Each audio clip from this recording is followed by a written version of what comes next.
My wife hid that she can't have kids for 6 years. I left for days and then brought her home. My wife and I have been together 6 years and married 3. We worked hard and built a steady life. When things felt settled, we decided to try for a baby. I told her from the start that I wanted a big family, 4 or 5 kids. She always said she wanted the same. We tried for a year. I got checked to make sure I was okay. The tests came back fine. That night she asked me to sit at the table. Her hands shook. She told me that before we met, she had surgery for an ovarian cyst. There were complications, and the scarring meant her chances of getting pregnant were almost 0. She said she had known since she was 16. I went numb. She cried and said she was sorry. She said she hoped for a miracle and that she was scared to lose me. I grabbed my keys and left. She begged me to stay and talk, but I walked out. I slept on my sister's couch and drove around the city with no music on. My phone lit up non-stop with calls and long texts from my wife. I snapped and smashed the phone to get quiet. For 3 days I kept out of sight. I ate takeout on a bench and watched buses pass. I kept opening our photo folder on my laptop, then closing it without looking. My sister went to our place to grab my work gear and said my wife looked shattered and kept asking her to tell me to come home. I felt split in two. Part of me felt betrayed for believing we still had a real chance. Part of me still loved her and hated that I could not even hate her. I kept trying to plan what to say, then my mind spun out. I did not feel ready to face her. I paced the block twice and still could not walk up to the door. I bought a cheap phone so my mom could reach me. She called and told me to go home and talk. The next morning I drove back. The house was a mess. Dishes in the sink and blankets on the floor. When she saw me at the door, she froze and then broke down. She looked like she had not slept. I poured water, got her to sit, and she told me everything. She grew up as an only child. Her mom left when she was 13. Her dad tried at first,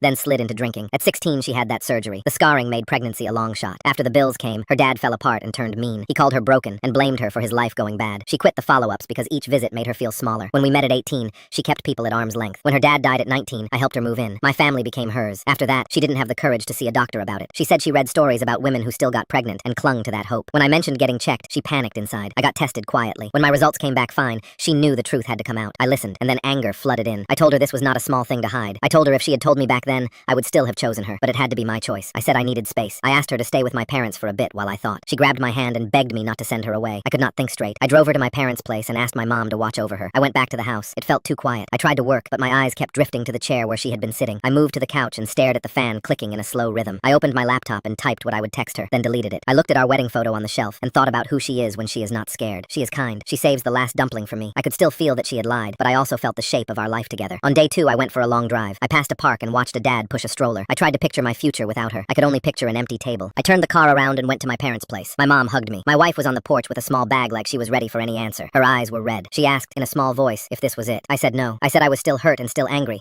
but I was not throwing our marriage away. I told her I wanted full honesty from now on, even when it hurts. I said we would learn the facts from a doctor and talk to a counselor, but first we needed to go home. She nodded and started to cry again. I took her bag and put it in the trunk. We drove in silence. Her hand hovered near the gear shift like she wanted to reach for me, then pulled back. I unlocked the door and carried her bag inside. She set her shoes by the mat the way she always does. We stood in the kitchen for a moment like we were guests. I pulled out 2 glasses and filled them with water. We sat at the table where this started and looked at each other. I told her we would take this one step at a time. She nodded without speaking. The house was quiet again, but this time we were both there. Now my family is saying I'm weak for taking her back. Was I wrong?